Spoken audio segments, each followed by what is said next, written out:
एक लड़की की शादी उसकी मर्जी के खिलाफ एक सीधे साधे लड़के से की जाती है, जिसके घर में एक माँ के अलावा और कोई नहीं है।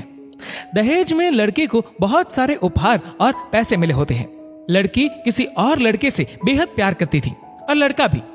लड़की शादी होके आ गई अपने ससुराल। सुहागरात के वक्त लड़का दूध लेके आता है तो दुल्हन सवाल पूछती है अपने पति से। एक पत्नी की मर्जी के बिना पति उसको हाथ लगाए तो उसे बलात्कार कहते हैं या हक। पति ने कहा, आपको इतनी लंबी और गहरी जाने की कोई जरूरत नहीं है, बस दूध लाया हूं, पी लीजिएगा, हम सिर्फ आपको शुभ रात्रि कहने आए थे, कह के कमरे से निकल जाता है। लड़की मन मारकर रह जाती है क्योंकि लड़की चाहती थी कि झगड़ा हो ताकि मैं इस गवार से पीछा छुड़ा सकूं। है तो दुल्हन मगर घर का कोई भी काम नहीं करती, बस दिन भर ऑनलाइन रहती और न जाने किस किस से बातें करती। मगर उधर लड़की की माँ बिना शिकायत के दिन भर चूल्हा चौका से लेकर घर का सारा काम करती, मगर हर पल अपने होठों पर मुस्कुराहट लेके फिरती। लड़का एक कंपनी में छोटा सा मुलाजिम है और बेहद ही मेहनती और ईमानदार। करीब महीने भर बीत गए मगर पति पत्नी अब तक साथ नहीं सोए। वैसे लड़का बहुत शांत स्वभाव वाला था, इसलिए वह ज्यादा बातें नहीं करता था। बस खाने के वक्त अपनी पत्नी से पूछ लेता था कि कहाँ खाओगी, अपने कमरे में या हमारे साथ। और सोने से पहले डायरी लिखने की आदत थी जो वह हर रात को लिखता था। ऐसे लड़के के पास एक स्कूटी था। वह रोज बाहर जाती थी, पति के ऑफिस जाने के बाद और पति के वापस लौटते ही आ जाती थी। छुट्टी का दिन था, लड़का भी घर पे ही था, तो लड़की ने अच्छे भले खाने को भी गंदा कह के माँ को अपशब्द बोल के खाना फेंक देती है। मगर वह शांत रहने वाला उसका पति अपनी पत्नी पर हाथ उठा देता है, मगर माँ अपने बेटे को बहुत डांटती है। इधर लड़की को बहाना चाहिए था झगड़े का जो उसे मिल गया था। वह पैर पटकती हुई स्कूटी लेके निकल पड़ती है। लड़की जो रोज घर से बाहर जाती थी वह अपने प्यार से मिलने जाती थी। लड़की भले टूट कर चाहती थी लड़के को, मगर उसे पता था कि हर लड़की की एक हद होती है जिसे इज्जत कहते हैं, वह उसको बचाए रखी थी। इधर लड़की अपने प्यार के पास पहुंचकर कहती है, अब तो एक पल भी उस घर में नहीं रहना है मुझे। आज गवार ने मुझ पर हाथ उठा के अच्छा नहीं किया। लड़की ने कहा, अरे तुमसे तो मैं कब से कहता हूं कि भाग चलो मेरे साथ कहीं दूर, मगर तुम हो कि आजकल पे लगी रहती हो। लड़की ने कहा, शादी के दिन मैं आई थी तो तुम्हारे पास, तुम्ही ने तो लौटाया था मुझे। लड़के ने कहा, खाली हाथ कहां तक भागोगे, तुम ही बोलो।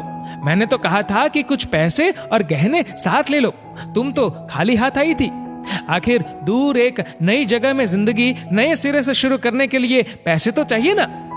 लड़की ने कहा, तुम्हारे और मेरे प्यार के बारे में जानकर मेरे घर वालों ने बैंक के पासबुक, एटीएम और मेरे गहने तक रख लिए थे, तो मैं क्या लाती अपने साथ। हम दोनों मेहनत करके कमा भी तो सकते थे। लड़के ने कहा, चलाकर इंसान पहले सोचता है और फिर काम करता है। खाली हाथ भागते तो ये इश्क का भूत 2 दिन में उतर जाता, समझी। और जब भी तुम्हें छूना चाहता हूं, बहुत नखरे हैं तुम्हारे, बस कहती हो शादी के बाद। लड़की ने कहा, हाँ शादी के बाद ही अच्छा होता है ये सब, और सब तुम्हारा तो है। मैं आज भी एक कुंवारी लड़की हूं, शादी करके भी आज तक उस गवार के साथ सो न सकी, क्योंकि तुम्हें ही अपना पति मान चुकी हूं। बस तुम्हारे नाम के सिंदूर लगानी बाकी है, बस वह लगा दो, सब कुछ तुम अपनी मर्जी से करना। लड़के ने कहा, ठीक है मैं तैयार हूं, मगर इस बार कुछ पैसे जरूर साथ लेके आना। मत सोचना हम दौलत से प्यार करते हैं, हम सिर्फ तुमसे प्यार करते हैं, बस कुछ छोटी मोटी बिजनेस के लिए पैसे चाहिए। लड़की ने कहा, उस गवार के पास कहां होगा पैसा, मेरे बाप से 3 लाख रुपया ऊपर से मारुति कार ली है, बस कुछ गहने हैं वह लेके आओगे आज। लड़का लड़की को होटल का पता देकर चला जाता है। लड़की घर आके फिर से लड़ाई करती है, मगर अफसोस वह अकेली चिल्लाती रहती है, उससे लड़ने वाला कोई नहीं था। रात 8 बजे लड़के का मैसेज आता है व्हाट्सएप पे कि कब आ रही हो। लड़की जवाब देती है, सब्र करो, कोई सोया नहीं है, मैं 12 बजे से पहले पहुंच जाऊंगी, क्योंकि यहाँ तुम्हारे बिना मेरी सांसें घुटती है। लड़के ने कहा, ओके जल्दी आना, मैं होटल के बाहर खड़ा रहूंगा, बाय। लड़की अपने पति को बोल देती है कि मुझे खाना नहीं चाहिए, मैंने बाहर खा लिया है, इसलिए मुझे कोई परेशान न करे। इतना कह के दरवाजा बंद करके अंदर आती है। कि पति बोलता है कि वह अलमारी से मेरी डायरी दे दो, फिर बंद करना दरवाजा, हम परेशान नहीं करेंगे। लड़की दरवाजे खोले बिना कहती है कि चाबियां दो अलमारी की। लड़के ने कहा, तुम्हारे बिस्तर के पैरों तले है चाबी। मगर लड़की दरवाजा नहीं खोलती, बल्कि जोर जोर से गाना सुनने लगती है। बाहर पति कुछ देर दरवाजा पीटता है, फिर हार कर लौट जाता है। लड़की ने बड़े जोर से गाना बजा रखा था। फिर वह अलमारी खोल के देखती है जो उसने पहली बार खोला था, क्योंकि वह अपना सामान अलग अलमारी में रखती थी। अलमारी खोलते ही हैरान रह जाती है। अलमारी में उसके अपने पासबुक, एटीएम कार्ड थे जो उसके घर वालों ने छीन के रखे थे। खोल के चेक किया तो उसमें वह पैसे भी ऐड थे जो दहेज में लड़के को मिले थे, और बहुत सारे गहने भी जो एक पेपर के साथ थे, और उसकी मिल्कियत लड़की के नाम थी। लड़की बेहद हैरान और परेशान थी। फिर उसकी नजर डायरी में पड़ती है और वह जल्दी से वह डायरी निकाल के पढ़ने लगती है। लिखा था, तुम्हारे पापा ने एक दिन मेरी माँ की जान बचाई थी अपना खून देकर। मैं अपनी माँ से बेहद प्यार करता हूँ, इसलिए मैंने झुककर आपके पापा को प्रणाम करके कहा कि आपका यह अनमोल एहसान कभी नहीं भूलूंगा। कुछ दिन बाद आपके पापा हमारे घर आए, हमारे तुम्हारे रिश्ते की बात लेकर, लेकिन उन्होंने आपकी हर बात बताई हमें कि आप एक लड़के से बेहद प्यार करती हो। आपके पापा आपकी खुशी चाहते थे, इसलिए वह पहले लड़के को जानना चाहते थे।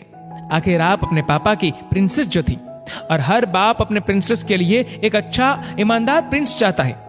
आपके पापा ने खोज करके पता लगाया कि वह लड़का बहुत सी लड़की को धोखा दे चुका है और पहली शादी भी हो चुकी है, पर आपको बता न सके, क्योंकि उन्हें पता था कि ये जो इश्क का नशा है वह हमेशा अपनों को गैर और गैर को अपना समझता है। एक बाप के मुंह से एक बेटी की कहानी सुनकर मैं अचंभित हो गया। हर बाप यहां तक शायद ही सोचे। मुझे यकीन हो गया था कि एक अच्छा पति होने का सम्मान मिले न मिले, मगर एक दामाद होने की इज्जत मैं हमेशा पा सकता हूं। मुझे दहेज में मिले सारे पैसे मैंने तुम्हारे अकाउंट में जमा कर दिए हैं, और तुम्हारे घर से मिली गाड़ी आज भी तुम्हारे घर पे है, जो मैंने इसलिए भेजी ताकि जब तुम्हें मुझसे प्यार हो जाए तो साथ चलेंगे कहीं दूर घूमने। रही बात दहेज की, दहेज इस नाम से नफरत है मुझे, क्योंकि मैंने इस दहेज में अपनी बहन और बाप को खोया है। मेरे बाप के अंतिम शब्द भी यही थे कि किसी बेटी के बाप से कभी 1 रुपया न लेना, मर्द हो तो कमा के खिलाना, तुम आजाद हो, कहीं भी जा सकती हो। डायरी के बीच पन्नों पर तलाक की पेपर है, जहां मैंने पहले ही साइन कर दिया है। जब तुम्हें लगे कि अब इस गवार के साथ नहीं रहना है तो साइन करके कहीं भी अपनी सारी चीजें लेके जा सकती हो। लड़की हैरान थी, परेशान थी। न चाहते हुए भी गवार के शब्दों ने दिल को छुआ था। न चाहते हुए भी गवार के अनदेखे प्यार को महसूस करके पलकें नम हुई थी।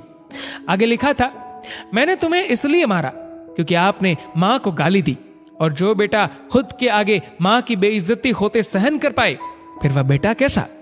कल आपके भी बच्चे होंगे, चाहे किसी के साथ भी हो, तब महसूस होगी माँ की महानता और प्यार। आपको दुल्हन बना के हम सफर बनाने लाया हूं, जबरदस्ती करने नहीं। जब प्यार हो जाए तो भरपूर वसूल कर लूंगा आपसे। आपके हर गुस्ताखी का बदला हम शिद्दत से लेंगे। हम आपसे, अगर आप मेरी हुई तो बेपनाह मोहब्बत करके, किसी और की हुई तो आपके हक में दुआएं मांग के। लड़की का फोन बज रहा था जो वाइब्रेशन मोड पे था। लड़की अब दुल्हन बन चुकी थी। पलकों से आंसू गिर रहे थे। सिसकते हुए मोबाइल से पहले सिम निकाल के तोड़ा, फिर सारा सामान जैसा था वैसे रख के न जाने कब सो गई, पता नहीं चला। सुबह देर से जागी, तब तक गवार ऑफिस जा चुका था। पहले नहा धोकर साड़ी पहनी, लंबी सी सिंदूर डाली अपनी मांग में, फिर मंगलसूत्र, जबकि पहले एक टिक्की जैसी साइड पे सिंदूर लगाती थी ताकि कोई लड़का ध्यान न दे। मगर आज 10 किलोमीटर से भी दिखाई दे ऐसी लंबी और गाढ़ी सिंदूर लगाई थी दुल्हन ने। फिर किचन में जाके सासू माँ को जबरदस्ती कमरे में लेके तैयार होने को कहती है, और अपने गवार पति के लिए थोड़े नमकीन, थोड़े हलवे और चाय बना के अपनी स्कूटी में सासू माँ को जबरदस्ती बिठाकर, जबकि कुछ पता ही नहीं है उनको कि बहू आज मुझे कहाँ ले जा रही है, बस बैठ जाती है। फिर रास्ते में सासू माँ को पति के ऑफिस का पता पूछकर ऑफिस पहुंच जाती है। पति हैरान रह जाता है पत्नी को इस हालत में देखकर। पति ने कहा, सब ठीक तो है ना माँ? मगर माँ बोलती, इससे पहले पत्नी गले लगाकर कहती है कि अब सब ठीक है, I love you for ever. Office के लोग सब खड़े हो जाते हैं तो दुल्हन कहती है कि मैं इनकी धर्म पत्नी हूँ, वनवास गई थी, सुबह लौटी हूँ। अब 1 महीने तक मेरे पतिदेव ऑफिस में दिखाई नहीं देंगे। ऑफिस के लोगों ने कहा क्यों? तब दुल्हन ने कहा क्योंकि हम लंबी छुट्टी पे जा रहे हैं साथ साथ। पति ने कहा पागल? दुल्हन ने कहा आपके सादगी और भोलेपन ने बनाया है। सभी लोग तालियां बजाते हैं और दुल्हन फिर से लिपट जाती है अपने गवार से, जहां से वह दोबारा कभी भी छूटना नहीं चाहती। बड़े कड़े फैसले होते हैं कभी कभी हमारे अपनों के, मगर हम समझ नहीं पाते कि हमारे अपने हमारी फिक्र खुद से ज्यादा क्यों करते हैं। माँ बाप के फैसलों का सम्मान करें, क्योंकि ये 2 ऐसे शख्स हैं जो आपको हमेशा दुनियादारी से ज्यादा प्यार